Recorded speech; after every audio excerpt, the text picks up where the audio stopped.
Hello and welcome to my Carrot deck guide. I recently managed to go 9-1 at the Play TCG Online One Piece Regionals, ultimately ending up in 3rd place. Now, this profile was made and mostly edited before I actually got that win in. It's very long, I've been working on it for quite a while. So, in the edit itself, you'll see a different deck list, one that I took to a different online regionals. So if you're wondering the difference, I just swapped out a Sicilian. It took a lot of attempts and different tries to get this deck quite right. And even once I figured out what made it work, it took me 3 different regionals till I finally got through. And this is after I've been coping with this deck since OP8. Thanks for sticking with it and watch me making bad decks work. Kind of. Anyway, here's the full guide. So, Carrot is an interesting deck. Out of all the green options, Carrot functions more as a proactive version of Bonney, being able to control the early game and still get the same value off of top end. What makes Carrot a unique deck is its leader skill, and more importantly the field spell Zou. Carrot's leader skill rests the 5 cost or lower if you control a Mink. This forces an opponent to play board control early, forces an opponent to either play no blockers or 2 or more, and sets up for Mink freezing effects, which we'll get into later. It is a very unique effect, but it's not perfect. The Mink requirement matters a lot, especially since it means we'll be very dependent on seeing a low-cost unit early game, especially against faster matchups like Rayleigh. And Carrot's leader skill effect is worthless in a lot of matchups. Really though, the other half of Carrot's leader effect comes from its field spell Zou, a 3-cost stage that each turn rests itself to restand 1 Dawn. It also lets us restand any Mink at the end of turn. The Mink restand forces our opponent to have to swing at life, gives us free attacks with blockers, and protects our top end from removal. The Dawn restand lets us pressure 6k based leaders, expand out our curve, and better push for late game. Unironically, Zou is one of the strongest individual cards in the game, and it changes how the game is played if you can see it early enough. But it's also balanced by being locked into one of the worst leaders in the game. So the entire deck is built around setting up Zou and its combos, then making the most out of it. And now it's time to be upfront about the problems with Carrot as a deck. First and foremost, consistency is a nightmare. You have 20-ish required bricks to run, everything is a 2-card combo, and you have to keep in mind that an opponent is very likely going to have a correct answer to anything you play. It doesn't really matter what you do or how you build your deck. We don't have 12 searchers, a consistency-based leader effect, or the ability to play our stage from the deck. Like, meta decks. So you're gonna have to suffer and accept some losses outside of your control. Carrot is also very matchup dependent. You are favored into a lot of aggressive matchups, and into reactive decks like Enel and Bonney. But you also do lose to anything that's really good at removal. This deck just creates a lot of non-games, both for your opponent, but also for you. Carrot is also very hard to play. Even the best players will make mistakes when piloting this deck. I'll set you up with as much knowledge as I have, but it is going to be a constant learning experience. And that's the general introduction. Let's get into the guide proper. Let's start by talking about the ramp applications of Zou. That 1 free Dawn lets us quickly throw at a board in the early turns and is quite essential to winning in some matchups. And with Milky or Bonney blocker, we can up that to 2 free Dawn instead. There are a few key turns that you're going to want to keep in mind. On 6 to 7 Dawn, it enables playing a Carrot and a protection Tashigi. It's one of the best stabilization plays in the game, especially if you can do it early on 6 Dawn. On 8 Dawn, you can play Mihawk plus a 5 cost, shifting the usually 9 Dawn green turn into your going second curve. This will often put an opponent into a lose-lose before they could otherwise handle it. And on 10 Dawn, you can leave 1 Dawn open for a defensive event, a searcher, or to poke on top of playing your 10 drop. These key turns mix in with our basic plays for additional poke and chump blockers. It's going to be very key in just overwhelming some of those more difficult and value-focused matchups like Blue-Purple Luffy. Unfortunately, it's not actually that easy to just play Zou. Your main searcher Wanda can't search it. Zou is an animal and not a mink, so this is where we have to use our secondary stage searcher. Carrot is a 1-cost 2k counter that says if you have 3 or more Dawn, check the top 7 for a Zou, add up to 1 to your hand, and then play a Zou from your hand. On the surface, this card seems amazing. This is actually one of the worst cards ever printed and is designed to lose you games. Just dropping a Carrot Searcher is only going to be about a 50% chance to hit Zou in a deck if you don't already have one in hand. If you whiff, you will lose a 2k counter and your curve for that turn. With the speed of the One Piece card game, it's very likely you will lose the game from that loss in tempo. Going second and trying to draw more cards will up the odds by 5 to 10%, but it's still just not good. Even dropping a double searcher is only going to bump that up to an 80% chance. It's bad. And this is why we have to know what matchups are worth the risk to play Carrot, as well as having backups to force out Zou. If you have a hand that is able to make one of those key turns mentioned earlier, try playing Carrot Searcher. If you're against matchups with 6k bases, like Luffy, or matchups that care about your units being rested like Bonney, or maybe anytime you need to trigger a leader skill early and don't have a better option, then it can be worth it to try playing Carrot. In these cases, you either always get something out of a wasted searcher, or you lose outright if you can't establish that extra Dawn. In a lot of these cases, not seeing Zou is going to be a direct translation to 1 extra card in an opponent's hand each turn, and 1 less body on your board. So clearly, we need to get to Zou. So let's talk about those backup options and every little thing you can do to increase the odds of seeing the stage. First up, it's going to be waiting till 5 to 8 Dawn to play Zou. Waiting until the last moment increases the odds slightly, and can tell you about how much that 2k is going to matter. In some matchups, the benefits of Zou can wait until you really need it later on. Second is using a Trafalgar Law blocker to replay the Carrot and add a safety to it. Law is a great card in this deck, and having the options to retry the Carrot can make or break games. Lastly, this one is a bit weird, but basically it boils down to activating as many Wanda searchers as possible before you play your Carrot. Here's an example. Going first and mulliganing, assuming we don't search with Wanda, it's the before mentioned 70% chance. But if we activate Wanda, check top 5, and don't see any Zou, the odds of hitting with Carrot jump up about 5%. If we activate 2 Wandas and don't see Zou, 10%. Pretty obvious stuff, but it's important because the odds of seeing Zou from Wanda and Carrot are not equal. The odds increase more often than they would drop, which is only about 4% if you don't see a Zou from Wanda. The worst case scenario of seeing 2 or more Zou from Wanda does also tell you information. It means you don't drop the Carrot and you just keep the 2k counter in hand. In any case, you want to just drop Wandas for information. If it's a bit weird to think about, remember that cards stuck in deck are cards you don't have. Let's talk about this deck's mid-game and win conditions. Our goal is to stabilize enough to make it to late game. Start chain dropping 10 drops, then make a push for game once we're absolutely sure we can close it out. By stabilize, I mean 3 things. We want to lock our opponent's units in the resting, only take 1 damage per turn, and gather as much board and hand advantage as possible. This is where our almost 20 blockers and Carrot 5 drop comes into play. The 5 drop is a simple freeze and should be established safely as fast as possible.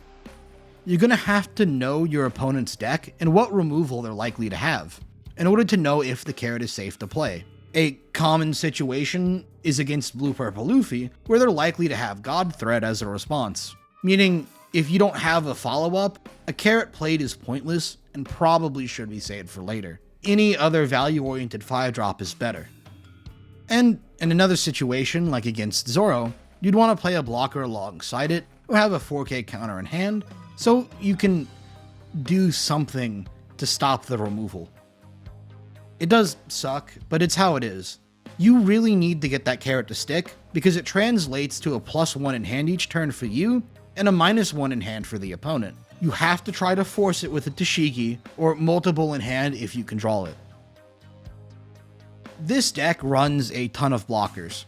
Pedro is a removal and counter blocker, Carrot is a chump blocker, Bonney and Law are setup enablers, which also happen to be blockers, and Bartolomeo is insane hand filter. Generally speaking, you should value the Bartolomeo blocker more than you're thinking. Each turn, it is a draw 1 discard with Carrot Leader ability. Over the course of a game, it is an extra 4 to 5 cards you get to see, and 4 to 5 bricks removed from hand. Bartolomeo enables other win conditions just by existing, and you really only want to block with him once you have that setup in mind. Bonney filters hand and enables poke plays at the same time. Since we have Zou and Chump units, we can meet the 8 rested cards requirement at 5 Dawn. Law puts us ahead on board value. He bounces 1 to hand and plays a 3-drop for free, meaning we can quickly establish a 6k body in protection with a Bartolomeo or a TCG.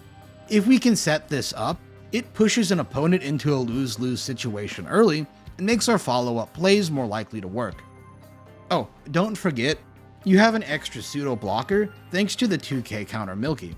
If you opt to leave it rested, the insane value that this card gets will force an opponent to have to swing into it, like one of the reusable searchers other decks get. This is very important to keep in mind since the deck plays so many 2k counters from hand each game, so you're going to make sure it's used to guard an attack one way or the other. This is actually a good point to talk about chump body removal. Since Carrot rests cheap units each turn for free, you can easily remove searcher bodies and close off some fringe options. You don't want an opponent putting 5 Dawn on a unit and swinging for 7 late game when it would matter. But this also matters since removing these small bodies is why the Milky pseudo blocker works. They have to swing 5k or more at it since everything else is dead. But there are also situations in where you'd want an opponent's chump body to live, because we can use them to battery farm Bartolomeo triggers, and maybe guarantee Law and Beppo effect. Against a matchup like Kuzan, Shanks, or even Green-Purple Luffy in the right situation, this will ensure our late game. Of course, it is the trade-off with your Milky blocker, and maybe a clever opponent will just start swinging chumps anyway, so use your judgment to see if it matches your situation. Now let's talk about our win condition cards, Dofi, Beppo, and Mihawk. 10-drop Dofi in 90% of cases buys us a turn of living and an extra swing for game. If we can chain Dofis together for long enough, it is a guaranteed win. 10-drop Law and Beppo does a similar thing, but with a stronger swing for game and a more situational position for living. Both function as pushing the deck towards its end goals, but Dofi is a lot better at handling full boards, and Beppo is much better for handling individual targets early. So I do default to running more Dofis than Beppos in this format. Beppo being a Mink type card also matters a lot, since it can both be a guaranteed trigger for leader effect and a restanding swing. For decks with removal like Lucci or Bonney, this is going to be very important. Bonney in particular is crazy, since Zou lets us dodge both 10-drop Dofi and Shanks KO. Of course, we do have a second win condition, and that's Mihawk blocker. On play, he withstands 4 Dawn, and with Zou it puts us the 5. This means playing an 8+5 body will put our opponent into a lose-lose. Basically, any meta deck in the game has to choose between removing either the larger 8-drop blocker body, or the flexible 5 cost. Either way, we get gas. Remember what I said about sticking a carrot? Well, this is going to be the second best time to do it, if you can't get to 1 earlier. Ideally, you're only going to need to drop 1 Mihawk each game. However, assuming we don't see or maybe run out of 10 drops, it is going to be an excellent backup plan. About actually pushing for game. You typically want them at 1 or less life, and with at least 2 10k or higher swings. To help us out, we also have access to Dead Man's Game, which rests 2 of our opponent's Dawn or blockers. If you can set up this situation, you can win very consistently. And do remember, don't try to push for game unless you're sure you can win or you absolutely have to. Going for game too early is one of the easiest misplays to make in this deck. Of course, that then brings the question, what about going for game in a non-ideal situation? Sure, a very common example will be our opponent leaving a 4+ Dawn up and maybe multiple blockers. Deadman's won't be enough, and maybe we could lose next turn. In this situation, the 7-10 split, you will likely lose. If you have enough big bodies, maybe you can try to bait out some Dawn usage and then Deadman's when it's more effective. Maybe if they're low enough on hand size, you could chip down cards and then force your top end to hit. But honestly, these are not going to be good solutions, and you ideally want to avoid this situation as much as possible. So, in certain matchups, I recommend guarding early or once you have your needed combo. If you can sit at 2 life, it makes it very hard for certain decks to kill you. So, you can buy yourself an extra poke turn early and focus more on not falling into that trap. Setting up a kill turn starts way earlier than most people give it credit for, and you should be using that to push for game. Let me further clarify. The entire deck is based on shifting around that kill turn. This is what stabilization is. It's clearing an opponent's options 2 to 3 turns in advance, so you can swing for game when you have to. Against a deck like Bonney, for example, early board control limits their ability to drop a Hody and kill you, and early hand control makes it difficult for them to establish a Captain Kidd and stabilize themselves. When I get into deck-specific counterplay later in this video, a lot of it is tailored to avoiding these situations and opening up positions so you can go for game. You want to push back an opponent's kill turn to just after yours, and make your kill turn as certain as possible. Sometimes it's going to mean digging for combo pieces recklessly and taking life, and other times it's going to mean turtling and slowly poking.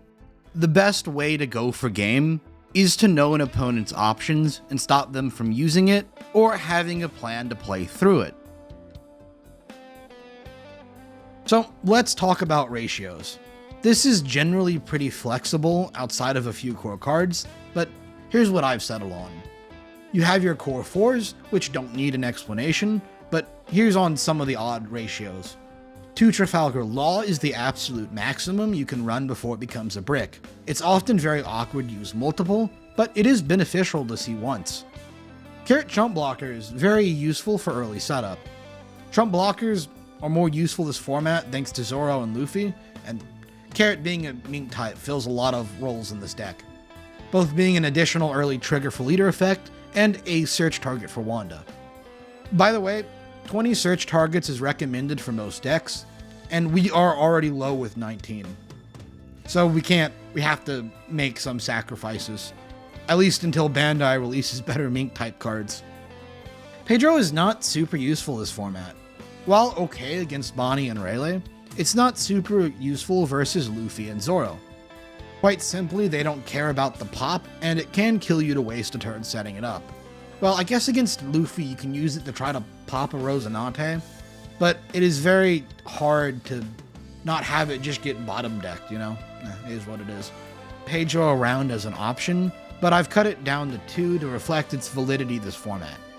Bonney and Mihawk are both good options that we don't require multiples of and can be bricks in a lot of situations. So I've cut them both down to 3 to make room for more options. That's my list and the basics on how to play it. Now, let's talk about some optional techs and why I don't run them, and maybe why you might want to test them. Deadman's versus Hody Jones. I opted to use Deadman's game over Hody Jones to cut down on the number of bricks in my deck. The defensive options matter way more than the potential body, since this deck has other ways to set up for those swings. And also, unlike a deck like Bonney, we really can't afford to just freely take our life. We will likely already be taking a few hits early, so we can't afford a Hody Jones on curve.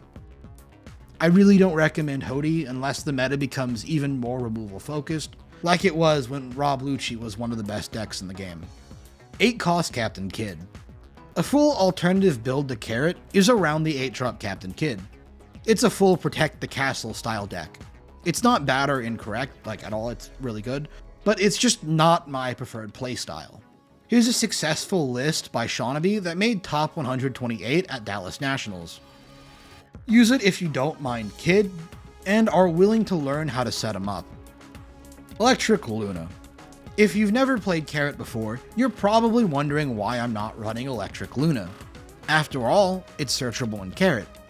However, once you sit down and start playing the deck, you'll quickly come to the conclusion that Carrot already does everything that Electric Luna offers. And really, Luna is just a win more card and most often a brick.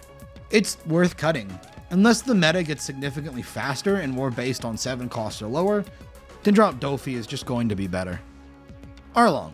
Since we lose so hard to Zoro, it is worth considering running Arlong. This card prevents a leader from attacking, and we do have bricks to discard. But Arlong's position versus the overall meta is rough. While it's good against Zoro and a large portion of road decks, it doesn't hurt Bonney and Luffy, so it's just mostly a locals call. Sicilian is a terrible card. I wish I could find room to run in my deck. It lets you spend 4 Dawn to restand a Mink, turning a Carrot into a double freeze early, or an 11 and 12k swing late game. It's a great tool for making desperate pushes for game with very little life, and getting an extra freeze with minimum investment. It's also cheap enough to work with Deadmans, and still get 2 9k swings. Unfortunately, there's just not much space in this deck for this card, and it's not a particularly needed option in this format. I am very sad and I could run it if it could. You know, with Green Purple Luffy coming back, I might just find room for it again. I have no idea what I'm going to cut, but got another regionals this weekend. Video probably won't be out by then, but we can hope. Though maybe with Green Purple Luffy coming back into the meta, this card could find a home again. I don't know, it's very situational. Probably going to do it, because I like the card a lot. There are 2 other 5 drops I didn't put in my build. The 5 cost Freeze Bonney and the 5 cost Smoker. The Freeze Bonney serves as an anti-curve option against decks that are dependent on certain turn plays, i.e. 10-drop Kuzan against Rob Lucci, 8-drop Mihawk for a green deck, or maybe 9-drop Sanji for Luffy. These are unfortunately extremely matchup dependent, extremely situational in those matchups, and generally just a worse play than the Law, Carrot, or Blocker Bonney. Freeze Bonney isn't a bad card, but it isn't the meta for it right now. 5-cost Smoker is a similar option. It lets us restand the Dawn, and is a 7k swing with Banish. It is a remarkable effect, and can start throwing out pressure that will hurt decks like Luffy. The 7k body is also crazy for dodging some types of removal. Against Shanks, for example, it can stick pretty easily if they don't want to waste a card or have stage. So then why don't I run it? Well, it's just another brick in a deck that is already running 20 bricks. And Smoker is a very difficult card to squeeze in the curve. Carrot, Law, and Bonney Blocker are usually better, not to mention Bonney Blocker already giving you the Dawn restand. I can't justify Smoker this format, even if it is a very strong card. Oh, and speaking of 5 drops, we don't run the Rush 5-cost Nekomamushi because it's too expensive for what it offers, and if you're really looking for that explosive aggro pressure, run Hody Jones or play a different deck. Lastly is the inclusion of Paradise Waterfall. I really like this card in the deck. It can help us protect our carrots, it can restand Mihawk for crazy survivability, and thanks to Zou, we can even leave a Dawn up for it, even on 10 Dawn. I have tested this card a lot and I think it's very strong. Unfortunately, I also think Chump blockers are stronger this format, especially since they can fill other needs during early game, and being a Mink type. I can't find room for Paradise Waterfall on my list, but it is a great card, and maybe it could have seen play in Carrot if Zoro wasn't in the format. The goal of the Bonney matchup is to play board control early and set up a position where they can't defend early game bodies, letting you have a 2-to-1 advantage into late game. Early on, we want to make it to where they have to drop 2 cards on protecting their 2-to-4 cost bodies, like Eroge, Bonney Blocker, and X-Drake. We can then develop this into win-win situations where even if an opponent guards, we play something like a Carrot or Pedro and remove the body or freeze it anyway. If we have stage, it'll force Bonney to poke life and give us hand advantage, while we get to play one-sided board control. It's a Bonney mirror match where one player has their hands tied behind their back. Late game, we then want to chain as much top end as possible and take away the ability to close out games from the opponent. A big thing here is going to be using Zou to restand the Law and Beppo. If Bonney is running 9-cost Shanks or 10-drop Dofi, we have the ability to remove our pressure, so make sure to use Zou and negate their top end entirely. Lastly, here's 3 pieces of situational advice. If they play Bonney 1-drop on turn 1, try to counter with a drop yourself, even if it would get rested, so they can't double Bonney Searcher you. If you drop Carrot, Bonney's best counterplay is to drop Hody. They very likely will as well. Make sure you have enough counter to stop the swing at Carrot, because if they can remove it, they have room to win. The way to play around Captain Kidd is to make defending it unfeasible. More so in the general game state. Against us, they have to waste at least 2 to 3 cards a turn to protect it, so they require a hand size 5 or larger to make it viable. If you're worried about Captain Kidd being played, you can limit your swings on life. You also want to track the 2-cost Rosinante blockers, because it's going to be the only blocker we can't rest, because it'll just sack itself and protect Kidd anyway. And believe it or not, we do actually rest enough to power through the Zoro blocker. It's kind of crazy. Our first bad matchup is Zoro. If we're proactive against Bonney, Zoro is proactive against us, entirely because of a single unbalanced card. Now the graphic I'm going to be showing isn't entirely accurate, but it is what will happen to you if you do not play around it. Our win condition is to use everything in our power to slow the aggro of Zoro and stick enough bodies to make it to late game, and then get a very narrow closeout of a game. This means we have a few tactics. First, guard early swings if they're 5 to 6k. Usually as Carrot, we do want as many game pieces as possible, as early as possible, but against Zoro, you will die. Second, you want to stick a Carrot 5-drop on the first turn they play their Tashigi. Now, this means 2 things. You're either going to have 2 2k counters in hand to guard a Zoro swing at the Carrot, or a chump blocker out, so you can blocker the character swing and then take the life hit. If you cannot stick the Carrot, then you're just going to have to play any other unit to give value, like a Law or a Bonney, and then take the hit and pressure, and set up Carrot a turn behind when you can actually defend it. Because against Zoro, if you can't defend your board, you're just pitching a card from hand for no reason. Honestly, even your counterplays against Zoro suck, and you're always at risk of them having more Tashigis than you do these very situational and inconsistent options. You only have 1 real searcher compared to their 12 flexible options. I do not know what they were thinking when printing. It's so... complaints. I hate how every meta deck gets to be 10 times as consistent as everything else. I want to live in a world where OP12 Zoro has the same consistency as green-purple Luffy.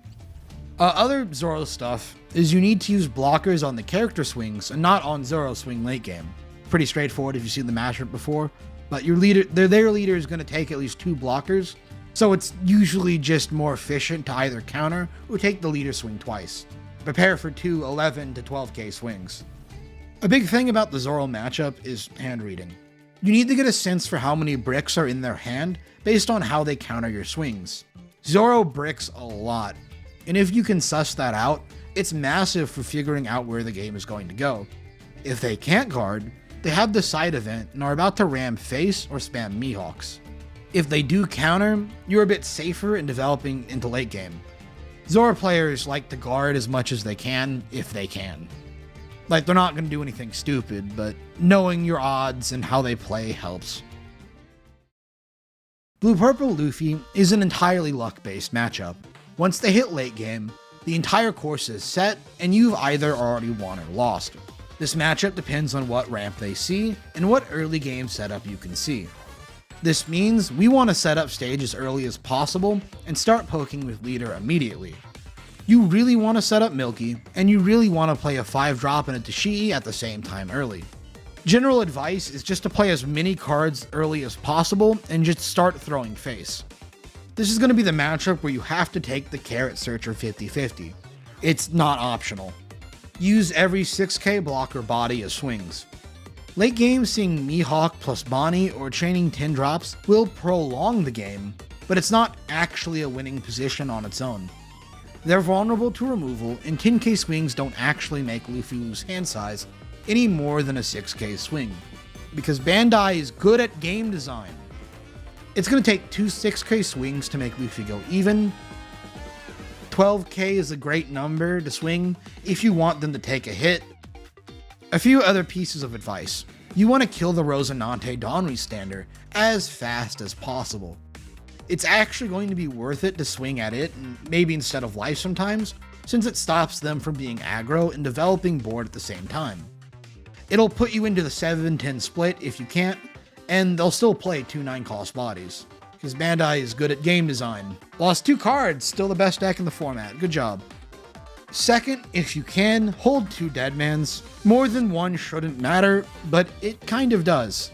Third, value Bartolomeo as much as possible. Hand filtering is so important in this matchup, even more so than it is in every other one. In fact, if they stick a 5 cost that's not Rosinante or putting early, you can set things up sometimes to leave it alive and just hand fix to find your pieces. We can probably get rid of the blocker later when it matters. Speaking of which, there are a few cards we want to bait Blue-Purple Luffy into playing. Rush Luffy, Charlotte Pudding, and Red Rock.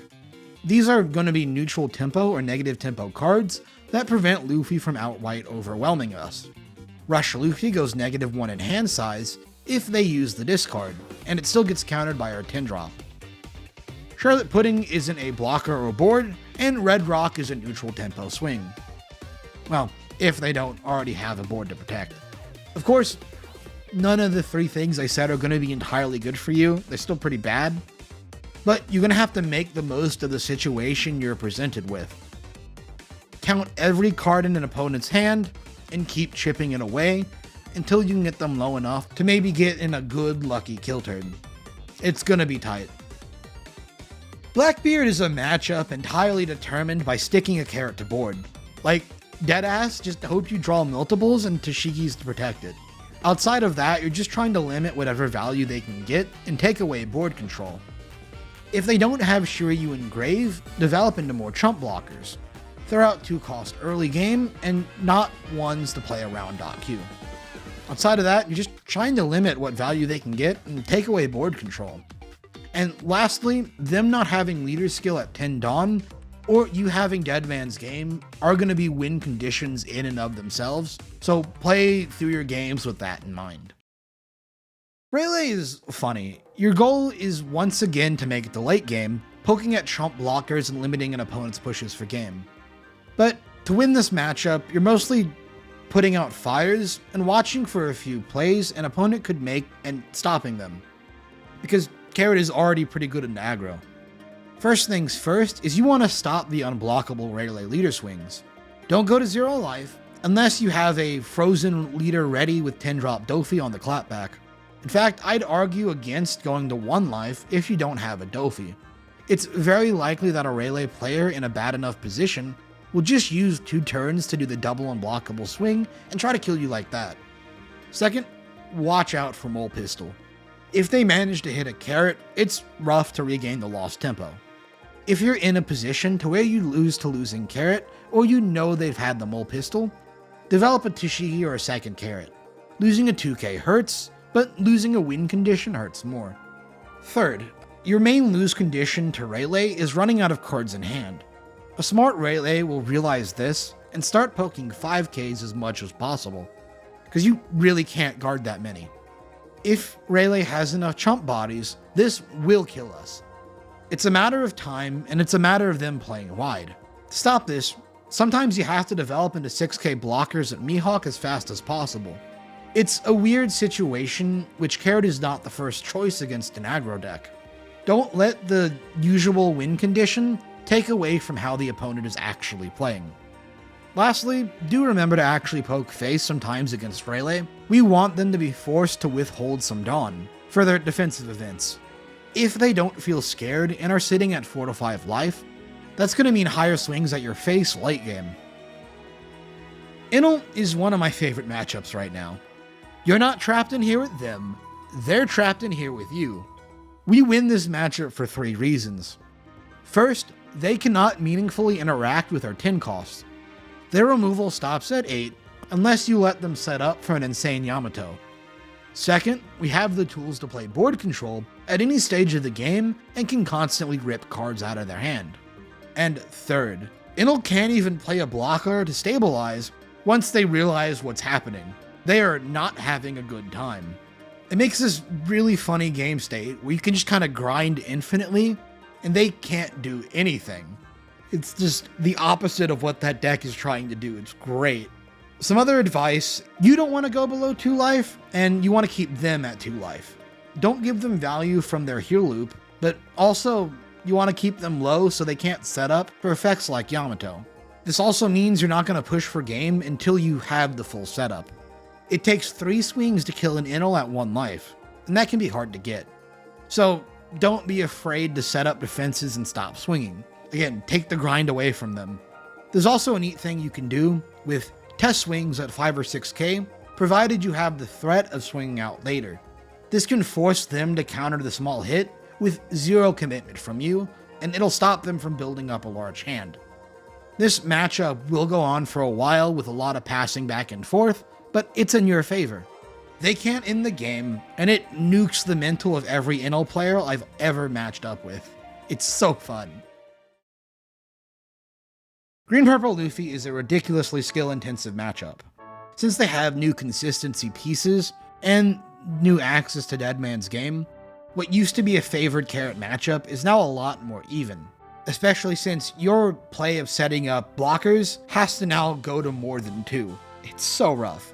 The overall goal of the matchup is going to be to limit Luffy to 1 successful attack a turn, and then spam 10 drops to shut down any plays, and then push for game when you have setup. This is one of the matchups in which a Sicilian or Hody Jones could come up. It's not great either way, but this is the argument in the other direction. Green-Purple Luffy does have to play stage early. If they do not, they will automatically lose the game, because they can't get attack value off of Sanji and Searcher Zoro. Even tech options like Luffy Taro are pretty useless in this case. Do prioritize restanding carrot off of Zou. Green-Purple Luffy can always out it if unrested, but they struggle to deal with it if unrested.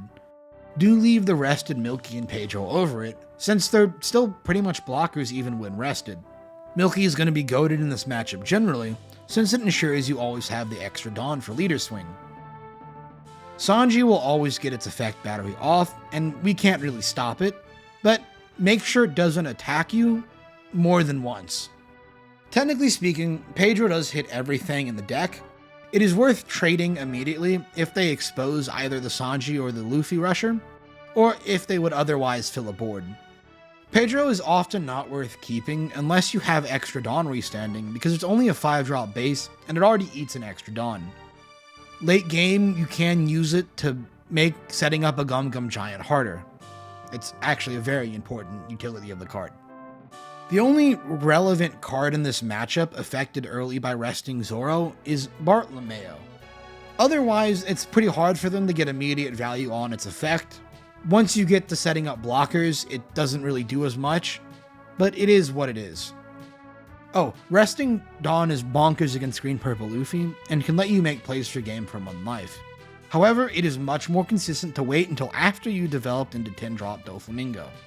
Another big thing about the Green-Purple Luffy matchup is going to be baiting out Deadman's game.